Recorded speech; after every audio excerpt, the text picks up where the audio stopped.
आज आपण बनवतोय झटपट बनणारं गाजर मिरचीचं लोणचं. हे लोणचं जेवढं झटपट बनतं ना तेवढं झटपट संपतंही. हे लोणचं बनवण्यासाठी मी इथे 1/2 किलो गाजर आणि 50 ग्रॅम मिरची घेतली. इथे मी थोड्या हलक्या हिरव्या रंगाची मिरची घेतली आहे. ही मिरची खूप तिखट नसते. लोणचं बनवायला सुरुवात करण्यापूर्वी 1 ते 1.5 तास आधी गाजर आणि मिरची स्वच्छ धुवून ठेवायचे, म्हणजे ते चांगले कोरडे होतात. कारण आपण आयत्या वेळी जर ते स्वच्छ धुवून कापडाने पुसून घेतले तरी ते इतके छान कोरडे होत नाहीत. आता मिरचीचे देठ काढून घेतले आणि त्या छोट्या आकारात कापून घेतल्या. आता त्यानंतर गाजराचं साल काढून घेतलं आणि गाजरही मी छोट्या आकारात कापून घेतलं. गाजर कापताना मी त्याचे एकदम पातळ फोडी बनवलेत आणि ज्या आकारात मी मिरची कापून घेतली होती त्याच आकारामध्ये मी गाजर कापून घेतलं आहे. गाजर कापून घेण्यापूर्वी आपण ते कोरडं करून घेतलेलं असलं तरी आपण त्याचं साल काढल्यानंतर ते थोडंसं ओलसर होतं. त्यामुळे गाजर कापून झालं की ते एका कापडावर पसरायचं आणि त्या कापडाने 1 ते 2 मिनिटांसाठी गाजरावरचं पाणी टिपून घ्यायचं, म्हणजे गाजर चांगलं कोरडं करून घ्यायचं. आता लोणच्यासाठी मसाला बनवू. त्यासाठी मी कढईमध्ये 1 चमचा मोहरी, पाऊण चमचा म्हणजे 1 चमचापेक्षा थोडंसं कमी बडीशेप आणि पाव चमचा मेथी घेतली आहे. आता हे आपला मंद गॅसवर थोडं गरम करून घ्यायचं आहे. हे जास्त भाजायचं नाही, फक्त गरम करून घ्यायचं आहे. कारण यामध्ये मेथी असल्यामुळे मेथी जास्त भाजली तर ती कडू लागते. आता हे मसाले पूर्णपणे थंड करून घ्यायचे आणि मिक्सरमधून याची जाडसर पावडर बनवून घ्यायची. आता या मसाल्यामध्येच बाकीचे पावडर मसाले मिसळून घेतले. छोटा अर्धा चमचा हळद, छोटा पाव चमचा हिंग आणि 1 चमचा मिरची पावडर घेतली. तर सगळे मसाले एकत्र करून घेतले. आता एका कढईमध्ये पाऊण वाटी तेल गरम करून घ्यायचे. तेल चांगलं गरम झालं की गॅस बंद करायचा आणि त्यामध्ये आपण जे मसाले बनवून घेतले ते मसाले घालायचे आणि 1 ते 1.5 मिनिटांसाठी हे मसाले तेलामध्ये छान परतून घ्यायचे. आता फोडणीमध्येच मी पाऊण चमचा मीठ घातलं. तेलामध्ये मसाले मीठ छान मिसळून घ्यायचं आणि थंड करण्यासाठी ठेवून द्यायचं. आता एका खोलगट बाउलमध्ये गाजर आणि मिरची एकत्र करून घ्यायची आणि त्यावर मसाले मिसळलेलं तेल घालायचं. तेल पूर्णपणे थंड झाल्यानंतरच यावर घालायचंय. आता या मसाल्यांमध्ये गाजर मिरची अगदी व्यवस्थित मिसळून घ्यायची आणि सगळ्यात शेवटी या लोणच्यावर अर्धा लिंबूचा रस पिळायचा.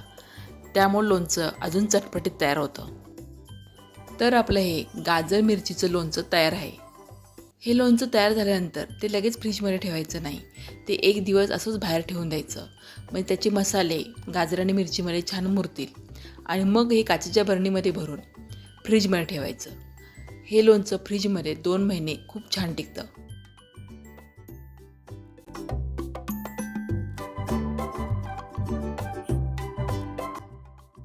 आपण गाजर मिरचीचं चटपटीत लोणचं बनवलं, तसंच आपण हिरव्या मिरचीचं झणझणीत लोणचं बनवू.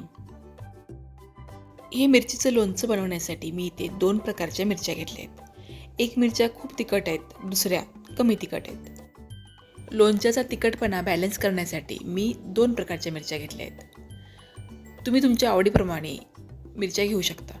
या दोन्ही मिरच्या मी स्वच्छ धुवून कोरड्या करून घेतल्या. त्यानंतर त्या छोट्या आकारात कापून घेतल्या. आता ही बारीक केलेली मिरची 1 वाटी भरली आहे आणि 1 वाटी मिरचीसाठी मी पाव वाटी लसूण घेतला आहे. आता ही हिरवी मिरची आणि लसूण चॉपरमधून बारीक करून घ्यायचं आहे. पण हे बारीक करताना एकदम ठेचासाठी आपण बारीक करतो तसं बारीक करायचं नाही. थोडंसं ओबडधोबड ठेवायचं, म्हणजे यामध्ये मिरची फक्त थोडीशी क्रश झाली पाहिजे आणि लसूणचे छोटे छोटे तुकडे दिसले पाहिजेत. मिरची लसूण चॉपरमधून काढल्यानंतर चॉपरला जे कडेनं मिरचीचं बी चिकटलेलं असतं ते मी लोणच्यामध्ये घेतलेलं नाही. आता आपण लोणच्याचा मसाला बनवू. त्यासाठी मी कढईमध्ये 1 चमचापेक्षा थोडंसं कमी म्हणजे पाऊण चमचा मोहरी, पाव चमचा बडीशेप, पाव चमचा जिरं आणि 10 ते 12 मेथीचे दाणे घेतले आहेत. आता हे मसाले मंद गॅसवर 1 ते 2 मिनिटांसाठी थोडेसे गरम करून घेतलेत. मसाले चांगले गरम झाले की ते काढून घेतले आणि थंड करायला ठेवले आणि त्याच कढईमध्ये 1 पळी तेल गरम करायला ठेवलं. आता गॅस फुल्ल करून तेल चांगलं कडकडीत गरम करून घेतलं. तेल चांगलं गरम झाल्यानंतर गॅस बंद केला आणि तेल थंड होण्यासाठी ठेवून दिलं. एवढ्या वेळेपर्यंत मसालाही थंड झाला आहे. आता तो मिक्सरमधून जाडसर वाटून घेतला. आता मिरचीमध्ये सगळे मसाले घालून घ्यायचे. सुरुवातीला अर्धा छोटा चमचा हळद, अर्धा चमचा मीठ किंवा चवीनुसार मीठ आणि आता जो मिक्सरमधून बारीक करून घेतलेला मसाला आहे तो मसाला घालायचा. त्याबरोबरच यावर लिंबू रस घालायचा आहे. मी इथे 1.5 लिंबूचा रस घातला आहे. ह्या लोणच्यामध्ये लिंबूचा रस जास्त प्रमाणात घालायचा आहे, कारण त्यामुळे लोणचं जास्त दिवस टिकण्यास मदत होते. मिरचीचा झणझणीतपणा थोडासा कमी होतो आणि लोणचं चटपटीतही लागतं. आता हे सगळे मसाले आणि लिंबू रस मिरचीमध्ये छान मिसळून घ्यायचे. सगळ्यात शेवटी आपण जे तेल गरम करून थंड करायला ठेवलं होतं ते तेल यामध्ये घालायचं आणि हे तेल लोणच्यामध्ये छान मिसळून घ्यायचं. तर असं हे आपलं झटपट बनणारं, चटपटीत आणि झणझणीत मिरचीचं लोणचं तयार आहे. हे लोणचं कमीत कमी 24 तास छान मसाल्यामध्ये मुरू द्या आणि मग खायला घ्या. हे मिरचीचं लोणचं काचेच्या हवाबंद भरणीमध्ये भरून ठेवल्यास फ्रीजशिवाय बाहेर 4 दिवस छान टिकतं आणि जास्त प्रमाणात बनवलं असेल तर फ्रीजमध्ये ठेवून द्या, महिनाभरही खराब होत नाही. तर ही झटपट बनणारी चटपटीत लोणची तुम्हाला कशी वाटली मला कमेंट करून नक्की सांगा. व्हिडिओला लाईक आणि शेअर करा. चॅनलवर नवीन असाल तर सबस्क्राईब करा.